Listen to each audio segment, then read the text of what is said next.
Thank you. To say that would be a difficult act to follow is a major understatement. But I will try, and I will actually try to do exactly the opposite of what Dr. Fong just did, which is show how to do bigger and bigger operations for things that are really necessary, to try to talk about how not to do operations that perhaps aren't necessary. And Chaim, as you know, I'm also a Chaim. So, but the most important disclosure I want to make has nothing to do with finances, because nobody pays anything for desmoid tumors. Anyway, it has to do with the fact that in my current practice, when I left the University of Michigan 11 and a half years ago to come to Florida, where there's so much melanoma and so few of us taking care of it, I gave up almost all of my soft tissue sarcoma practice, which was about half of what I was doing up in Michigan, to concentrate on melanoma. But I continued to take care of the desmoid tumors, the only soft tissue tumors that I really, non-cutaneous ones that I still see, and almost exclusively the ones that don't need an operation.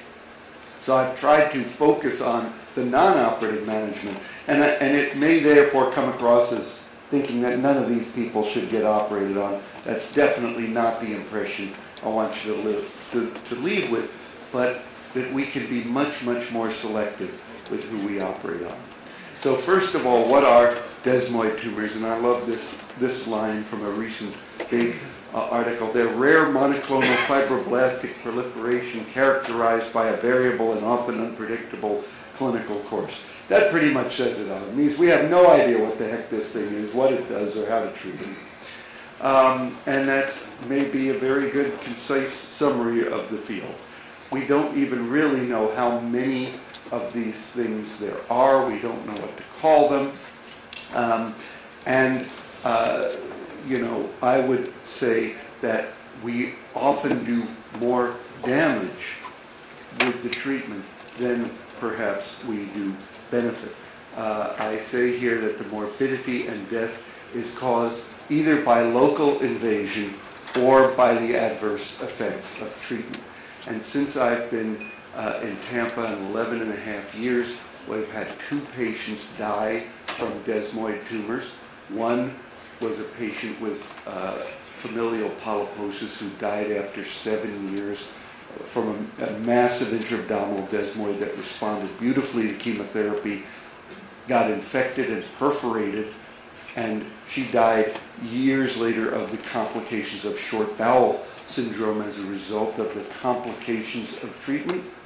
And another patient with a thoracic outlet desmoid who I advised not to have surgery, who bled to death on the operating table. So we're very cognizant that the consequences of the treatment can be as severe or more than the consequences of the disease. Whenever you look at any form of guideline or anything, they're typically lumped together with low-grade soft tissue sarcomas, and that's an imperfect fit, to say the least. Who gets desmoid tumors? I think there are some very classic paradigms. We've heard about one of them in one of the case presentations, but clearly the patients with germline mutations in the familial polyposis gene, with or without classic familial polyposis. We've seen many patients who really have an attenuated polyposis syndrome, and it's quite interesting some of the patterns of transmission of the desmoids. We've got a kindred where only the women got desmoids, even though all of the people had this who inherited this attenuated polyposis had some manifestation. Most of the time, and most difficult, are mesenteric desmoids in these polyposis patients, but they also get extra-abdominal desmoids as well. The young patient that I had who died of the complications of her disease, I met her first when she came to clinic with her mother, and her mother came to me in the first months I was in Tampa with an unresectable jaw desmoid that the ENT doctors wanted to do a carotid resection and take her whole mandible off and everything. And we said, no, let's try tamoxifen and quinaril, and she had a complete response and remains in remission. But I said, but I can't help noticing that your daughter sitting there has a lump in exactly the same place. Does she have polyposis too? And Mom said yes, but she doesn't have any insurance. And we discovered that she had a huge intra-abdominal desmoid, no insurance, and managed. Thankfully, Moffitt didn't require insurance, and she was taken care of for years by Moffitt, even with very, very limited resources. Anyway, the other classic syndrome, if you will, is the pregnant or postpartum woman who develops a desmoid tumor, often in the abdominal wall after a cesarean section, but also often in the pelvis. Again, a very, very difficult situation. We were talking last night about a case I got involved with, not for the care, but for the legal aspects, where a gynecologic oncologist went in after a cesarean section and thinking this was some type of GYN tumor, literally at 100 clamps later, called in a general surgeon who took the scissors, cut the superior mesenteric artery at its clamped takeoff from the aorta, said, here's the specimen. That surgeon did something very smart to protect himself. He took a picture with his cell phone before he scrubbed in into the operation to say this wasn't my fault. Unfortunately, another patient with very, very short bowel, no bowel basically, as a consequence of the operation more than the disease. And of course, there are the sporadic cases that we understand the least, that can be on the extremity, that can be in the shoulder girdle, but can be anywhere, and we're only starting to understand these a little bit better. So what do the experts say about desmoids? They say that all the patients should be evaluated and managed by a multidisciplinary team with expertise and experience in sarcoma. That's certainly reasonable.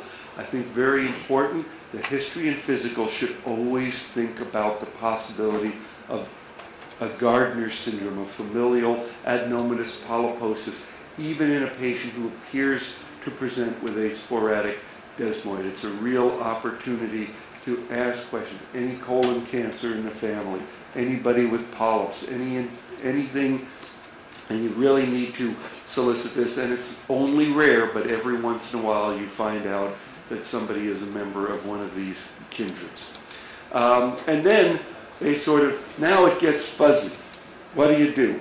Resectable, you go to page 2 and it's unresectable, or surgery would be unacceptably morbid, you go to page 3. Now, of course, what does unacceptably morbid mean? That's a big, big question. So here it's vague. Here it's very detailed, these European guidelines, but it's just as vague in the end. And what's interesting is their starting point, if you will, is wait for 1 or 2 years and just see what happens. Okay? And in case of progression, think about all different sorts of things that you might do: surgery, hormonal therapy, medical therapy. And we certainly have a lot of remedies suggested, and that always makes me think of Anton Chekhov, who said when a lot of remedies are suggested for a disease, that means it cannot be cured. In this case, I'm not even sure whether it means it can't be cured. It just means we just really don't know what to do. So my approach is not strictly watch and wait, strictly classify people and operate on them. It's more of an inverted pyramid where we have a lot of options and we really have to select. And usually, not always, but usually we will go along the pyramid, and as the problem increases, we'll increase the intensity of the treatment.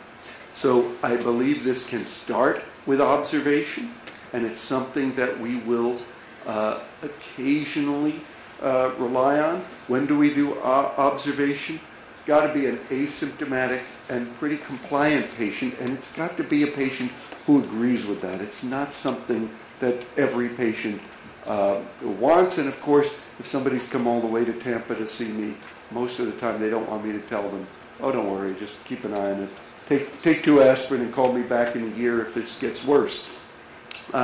Obviously, we also want to gauge the risk of complications if the tumor progresses. An important group of patients to think about observation, and one that we actually do a fair amount, are selected patients with a positive margin after a gross total excision. Not all of these patients need mandatory treatment.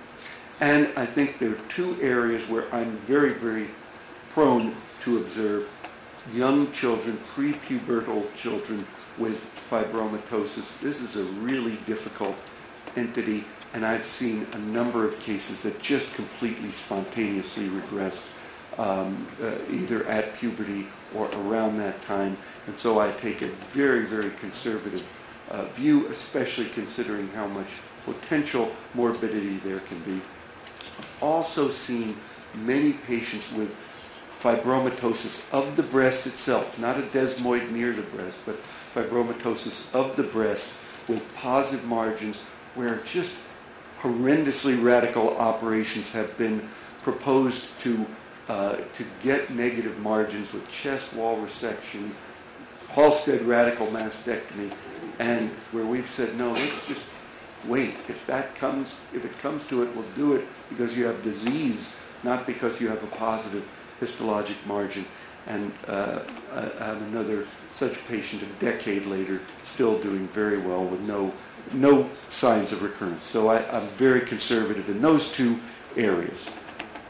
But a mainstay of treatment we've used for many, many years is the nonsteroidals, particularly Sondak, or Clinaril is the trade name in the United States, and the anti-estrogens. This is for the same patient that I might consider observation, assuming that patient desires treatment, or a patient with what I would consider mild to moderate symptoms or restriction from their desmoid tumor, again with relatively low risk of complications if the tumor progresses. For these patients, I'll institute, depending on exactly the severity, either Sondak alone. I like to give them this twice a day at first, along with meals. Main complication is GI toxicities or just GI distress. If they're tolerating it well twice a day and it doesn't seem to be hurting anything, we'll go up to 3 times a day. And as I said, depending on the patient and the scenario, we'll give it alone or with tamoxifen, 20 milligrams a day. Tarimafene has also been used. Higher doses of tamoxifen have been proposed. I've not seen anything that suggests that they're specifically any better, and I think it's just whatever you're comfortable with. We reassess the patient clinically in 3 months, with imaging in 6 months, and one of the points that I would emphasize is we use imaging to determine that the patient is not progressing. We use talking to the patient to determine whether they're getting better, because we really find that the imaging underestimates the degree of benefit and often lags well behind. A patient will tell us they're moving better, they're feeling better, they're having less pain, the tumor is softer before we may see a change on an MRI or a CAT scan. But it's important to recognize that oncologic objective responses with this type of treatment, particularly complete responses, are rare.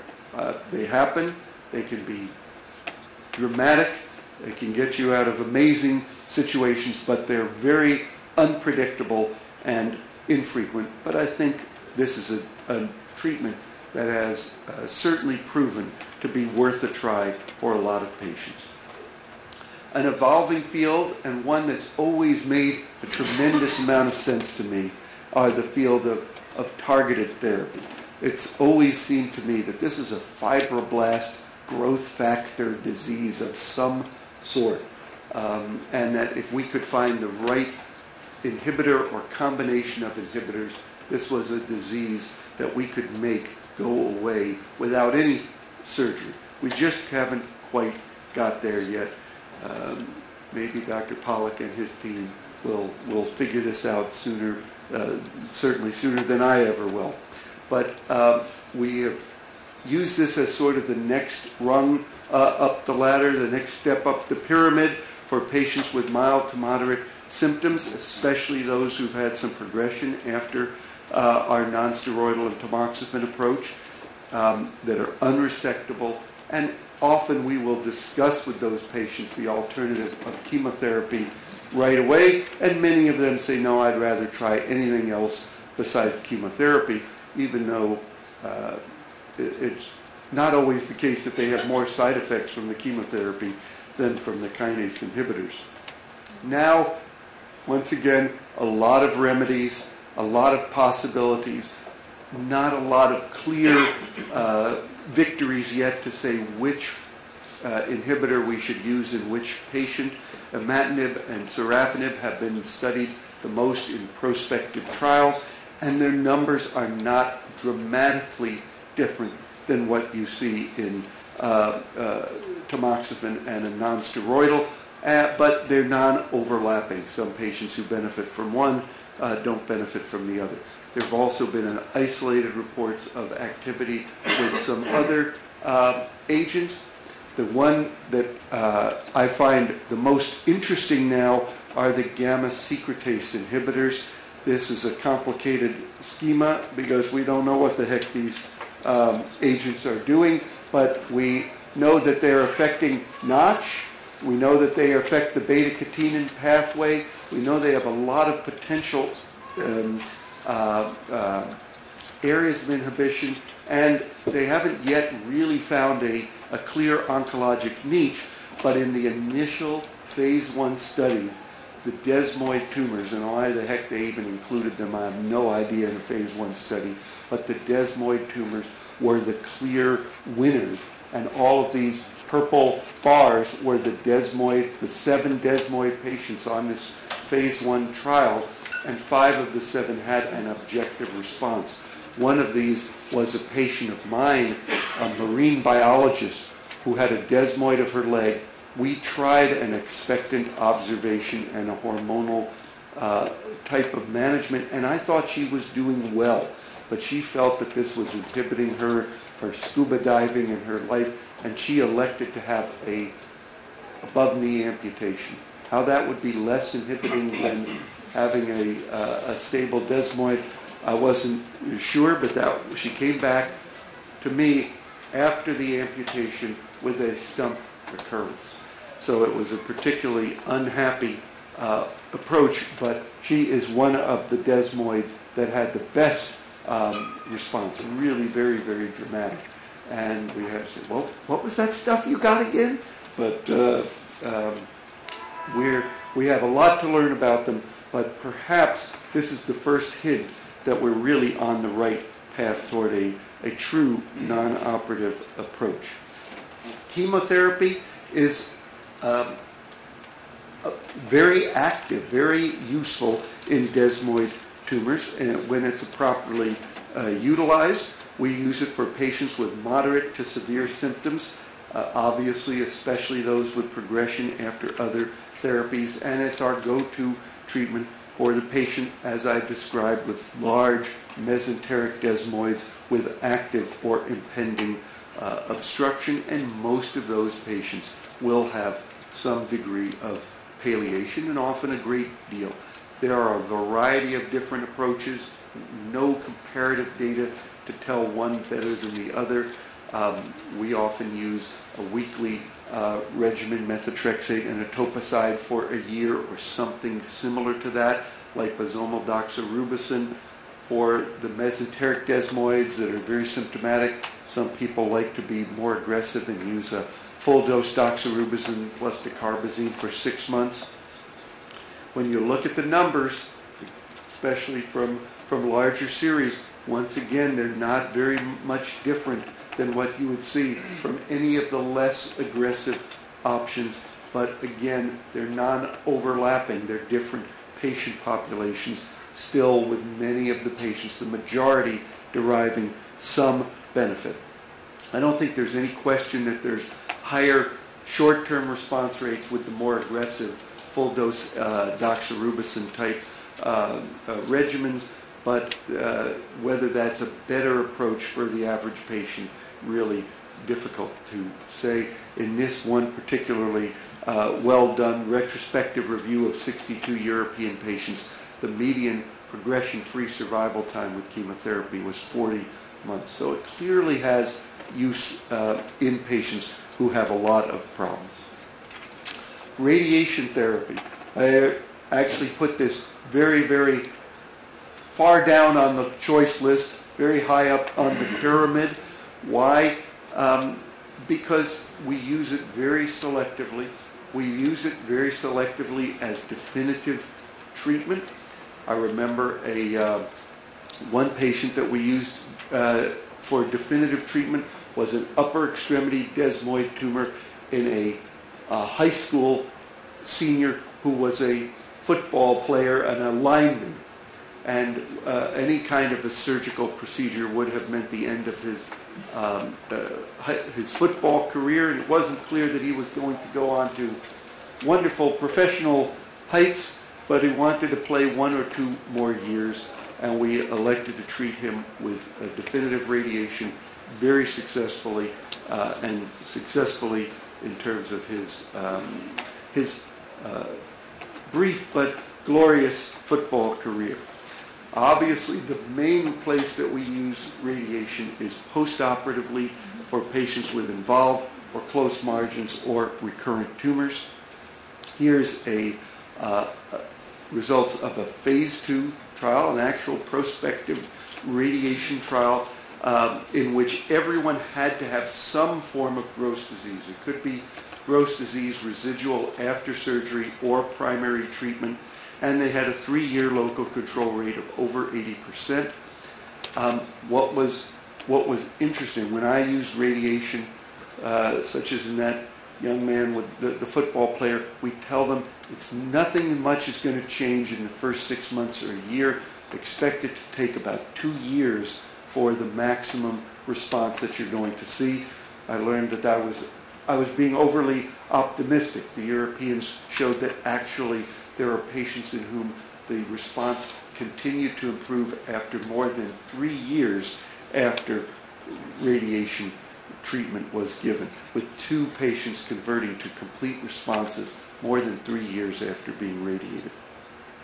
So there's still a role for radiation, and we'll come back to another point here on the next slide, because in terms of postoperative radiation, I think one of the big excitements is when should we do that in combination with surgery, and we're learning more about that. I'm not convinced we know the answer yet. So surgery, obviously something that I put toward very, very close to the end here in this lecture. Again, as I said, it's not really to give the impression that we never recommend surgery. It's clearly in part because I've developed this practice for the unresectable and the otherwise unwilling to have surgery. But I think that there are many cases where a relatively straightforward surgery, an R0 resection, will be curative in a large number of patients. And the exciting option for the future is whether we can start understanding the biology of desmoids well enough to know which patients are likely to recur, whether or not the margins are positive. Because today, based on the literature, it's really unclear which patients, if any with a positive margin, really benefit from treatment. I think that most patients with a positive margin should have that positive margin addressed, but as I've already said, not all. And in particular, I think the real area for surgery is the abdominal wall desmoid, where you can do a relatively straightforward operation, expect to get a gross total excision in almost every case, usually with acceptable morbidity and function, but not infrequently you end up with a positive margin here or there, or a close margin where the pathologist and you aren't even sure it's positive, and these are really, really difficult. If the beta-catenin mutations will start sorting that out, great. There are papers pro, papers con. It would be a great debate. It would be a short debate, but it would be a great debate as to whether we're ready to completely utilize this for selecting our treatment. But I think we're at the point where it's a very, very worthwhile area to study. And last, we now get into the heroic operations. And paradoxically, for all I've said about not operating on patients with desmoids, they're also the perfect candidates for ultra-radical surgery.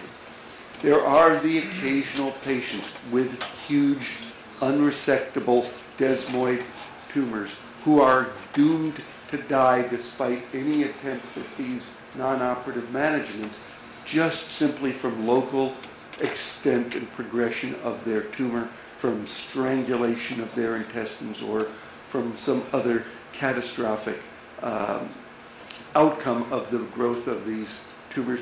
And at least some of these tumors might be amenable to a very radical operative approach where the tumor is removed and dissected out ex vivo, and the bowel or whatever else, even the liver, whatever else is removed, is reimplanted using basically the same techniques we use for heterotopic transplantation. Only had a couple of patients ever go this route. It's absolutely a heroic effort, but it's one of the areas where it makes sense, because this is the one place where ultra-radical attempts at local control are not going to be inevitably frustrated by the inevitable development of metastatic disease. So I can't think that this is something that might happen more than once or twice in a lifetime, but it has to be factored in. So I'll stop by saying it's still true that there is no absolute consensus, that there may be more confusion than clarity, but at least if we are willing to step back and take a more, I won't say leisurely, but at least more thoughtful approach, we rarely are punished from being less aggressive. If we take our time, the disease will help sort out what's going on. The treatment regimens, the options are there. We have time usually to try several before the patient gets into trouble. And I think patience is rewarded in this disease. And with that, I'll stop, and I'd certainly love to hear Dr. Pollack's comments as well. I'll put him on the spot. Thank you all.